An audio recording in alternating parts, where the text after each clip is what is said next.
हप्ता आता लवकरच जमा होणार आहे। महिला बालविकास मंत्री आदिती तटकरे यांनी ही माहिती दिली आहे। लाडकी 1.5 लाखाच्या जवळ आहे मराठवाड्याचा।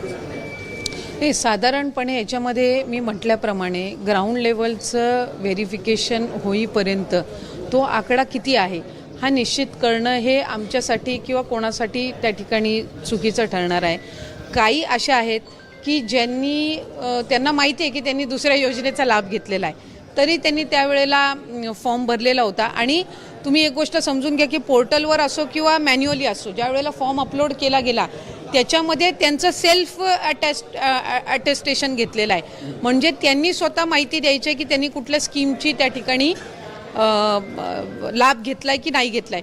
आता आम्हाला जो डेटा वेगवेगळ्या विभागाचा मिळाला तो आम्ही इंटिग्रेट केला, म्हणजे तो आम्ही आमच्याकडे जे रजिस्ट्रेशन झालं त्याच्यामध्ये आम्ही तो इंटिग्रेट केल्यानंतर आम्हाला लक्षात आलं की बाबा ही लाभार्थी जी आहे ही नमो शेतकरीची पण लाभ घेते आणि लाडकी बहीणचा पण लाभ घेते। मग आम्ही त्यांना लाडकी बहीणमधून 500 आणि नमो शेतकरीचा जो 1000 आहे तो त्या ठिकाणी चालू केला। संजय गांधी निराधारचा फिक्स डेटा आहे, त्याच्यामुळे त्याच्यामध्ये जसा त्यांचा बऱ्याचशा वर्षापासून ती असणारी स्कीम आहे त्याच्यामुळे त्यांचं डेटाचं कन्सॉलिडेशन त्या ठिकाणी आहे। त्याचा तर आता लाभ 1500-1200 आधी होता, पण नंतर तो लाडकी बहीण आलेली असतानाच 1500 झाला होता। त्यामुळे ते लाभार्थी सेम असण्याचं काहीच कारण नाही। काही असे होते ज्यांची 4 व्हीलर होती, त्यांचा डेटा परिवहनकडे नव्हता, त्याच्यामुळे ही ग्राउंड लेवलची स्क्रुटिनी केलेली आहे। आणि मला खात्री आहे की जे अपात्र ठरतील त्यांना माहितीच होतं की कालांतराने ते अपात्र होणार आहेत। शेवटी आपण ज्या वेळेला फॉर्म भरत असतो त्यावेळेला आपल्याला माहिती असतं की आपण कुठल्या तरी स्कीमचा फायदा म्हणजे आपण लाभ घेतोय आणि तरीसुद्धा आपण हा फॉर्म भरलेला आहे। त्याच्यामुळे असं काही नाही आहे की ते त्यांच्यासाठी पण अनपेक्षितपणाने राहणार आहे। शेवटी तो डेटा व्हेरीफाय झाल्यानंतर सरकारी जे कर्मचारी आहेत त्यांच्याकडून ती रक्कम वसूल करण्याचा निर्णय हा विभागाने घेतला, शासनाने घेतला। मंत्रिमंडळाच्या बैठकीमध्ये सुद्धा राज्याचे मुख्यमंत्री आणि दोन्ही उपमुख्यमंत्री मंत्रिमंडळांसमोर त्या ठिकाणी तो आम्ही ठेवला आणि त्यानुसार सरकारी चलांच्या माध्यमातून ते राज्याच्या तिजोरीमध्ये येण्याची प्रक्रिया ही त्या ठिकाणी सुरू आहे। त्याच्यामुळे कुठल्याही पात्र लाभार्थ्यावर अन्याय होऊन देणार नाही ही दक्षता विभाग म्हणून आम्ही घेतो। शेवटचा काही लाडकी बहीण लाभार्थीमध्ये सुरुवातीला 2.63 कोटी इतकी संख्या होती बहिणींची पोर्टलवर। आता ती पोर्टलवर केवळ 1.6 कोटी दिसते, म्हणजे जवळपास 1.5 कोटी लाभार्थी गेले कुठे। ज्या गोष्टीचा तुम्ही उल्लेख करताय ही कुठल्या तरी एका रॅन्डम पोर्टलनी फेक तयार केलेली बातमी आहे आणि माझी प्रसार माध्यमांना मनापासून विनंती आहे की आपण एखादी गोष्ट आपल्या वर्तमानपत्रामध्ये किंवा आपल्या माध्यमांच्या चॅनल्सवर दाखवत असताना त्या गोष्टी क्रॉस व्हेरीफाय करणं आपण फार गरजेचं आहे। हे 1.5 कोटीचं रजिस्ट्रेशन तुम्ही दाखवताय हे गेल्या वर्षीच्या जून-जुलैचं आहे आणि आपण कुठल्या तारखेची बातमी सर्क्युलेट करतोय, कुठल्या तारखेची बातमी आपण आत्ता प्रसिद्ध करतोय, ह्याला कुठंतरी सगळ्या गोष्टीचा एक अभ्यास त्या निमित्ताने झाला पाहिजे। कारण आपण लोकांपर्यंत चुकीची माहिती पोचवतोय, विनाकारण पोचवतोय।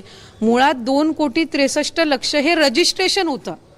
2,63,00,000 कधी लाभार्थी नव्हते, 2,63,00,000 हे रजिस्ट्रेशन। आणि आम्ही हे किमान 50-100 वेळा तरी आत्तापर्यंत कदाचित माध्यमांसमोर पण बोलून झालेलं आहे।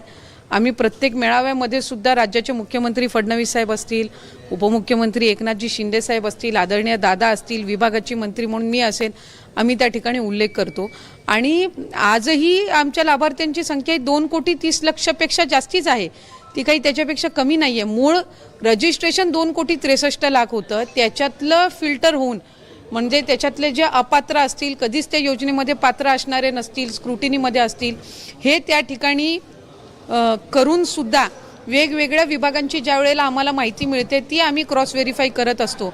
आणि कधीही म्हणजे आत्ताच्या गेल्या 6 महिन्याच्या कालावधीमध्ये 2,25,00,000 2,30,00,000 खाली कधीच लाभार्थी आलेले नाही आहेत। यंदाच्या महिन्याचा आम्ही ऑगस्ट महिन्याचं DBT केलं आहे, त्याचाही आकडा आम्हाला त्या ठिकाणी 2-3 दिवसामध्येच येईल।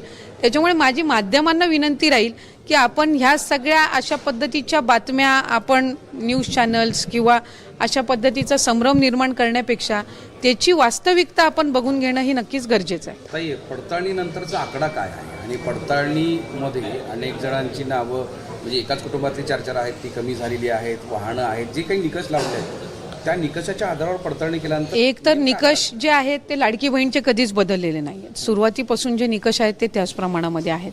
प्रत्येक विभागाकडे आपापली एक रजिस्ट्रेशन असतं, प्रत्येक विभागाकडे आपापला एक डेटा असतो. जसं अन्न व नागरी पुरवठ्याचा आहे किंवा कृषी विभागाचा आहे किंवा माहिती व तंत्रज्ञान विभागाचा असेल, परिवहन विभागाचा असेल.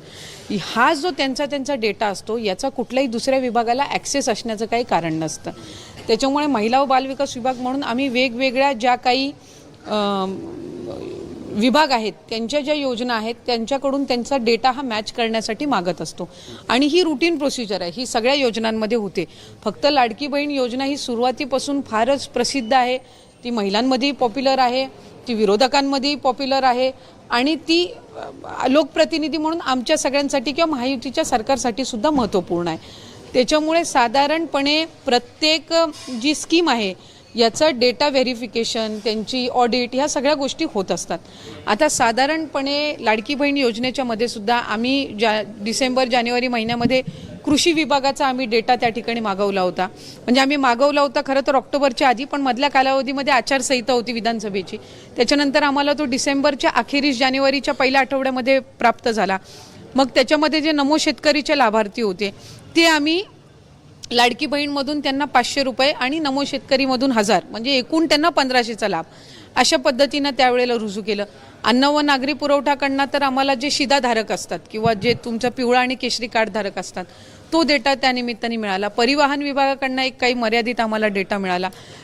IT चा म्हणजे इन्कम टॅक्सचा आम्ही डेटा केंद्राकडून मागवला होता, तो आम्हाला या आठवड्याभराच्या कालावधीमध्ये ती एक आम्हाला अपेक्षित आहे की त्याचं एक इम्प्लिमेंटेशन विभागाकडून त्या ठिकाणी होईल. मधल्या कालावधीमध्ये माहिती व तंत्रज्ञान विभागाने एक 26 लाखाच्या डेटाची आम्हाला माहिती दिली. आता एक गोष्ट आपण समजून घेणं आहे की त्यांच्याकडे जितका डेटा आहे तो सगळा त्यांनी दिला. त्याच्यानंतर आम्ही त्याच्या क्रॉस व्हेरिफिकेशनची सुरुवात केली. आता त्या 26 लाखामधले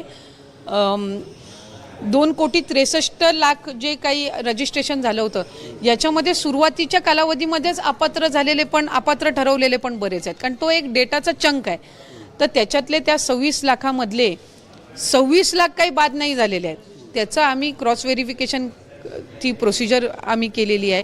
अंगणवाडी सेविका, मदतनीस या ग्राउंड लेवलवर जाऊन त्यांनी प्रत्येक ठिकाणी व्हेरीफाय केलेलं आहे आणि ते आमच्याकडे साधारणपणे या 1-2 ह्या एखाद आठवड्याच्या कालावधीमध्ये ते सगळंच आमच्याकडे जे काही एकत्रीकरण आहे त्या सगळ्या जिल्ह्यांचं रिपोर्टचं तेही आम्हाला प्राप्त होईल आणि त्यानुसार जे पात्र लाभार्थी आहेत त्यांना लाभ त्या ठिकाणी सुरू राहणारच आहेत आणि त्या डेटामधले जे अपात्र आहेत जी काही असतील 2-4 लाख 5 लाख जी काही असतील त्यांना निश्चितपणाने त्यांचा जो लाभ आहे तो त्या ठिकाणी जो थांबवण्यात आलेला आहे तो कंटिन्यू तसाच राहील, म्हणजे तो पुढेही थांबवण्यात येईल.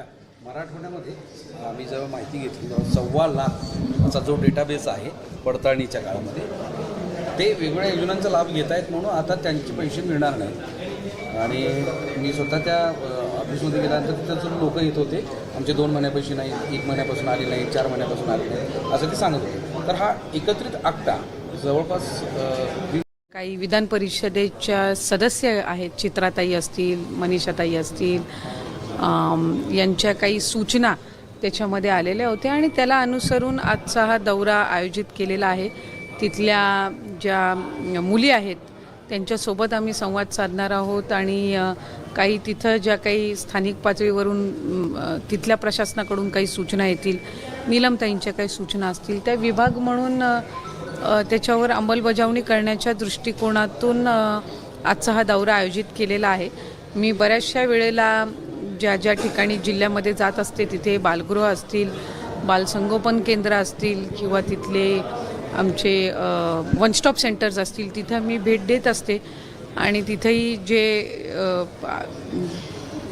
प्रशासन आहे तिथलं स्थानिक प्रशासन असेल किंवा तिथं राहणाऱ्या ज्या मुली असतील, मुलं असतील यांच्यासोबत मी संवाद साधत असते. त्यांच्या काही अडीअडचणी असतील तर त्याही आम्ही त्या निमित्ताने जाणून घेत असतो. म्हणजे मुली जे बालगृह आहेत किंवा वसतिगृह आहेत त्या ठिकाणी मुलींच्या अत्याचाराच्या घटना घडल्या, काही ठिकाणावर मुली पळून गेल्याच्या सुद्धा संभाजीनगरला घटना. तर वन स्टॉप सेंटर्स असतील तिथं मी भेट देत असते आणि तिथेही जे प्रशासन आहे तिथलं स्थानिक प्रशासन असेल किंवा तिथं राहणाऱ्या ज्या मुली असतील मुलं असतील यांच्यासोबत मी संवाद साधत असते. त्यांच्या काही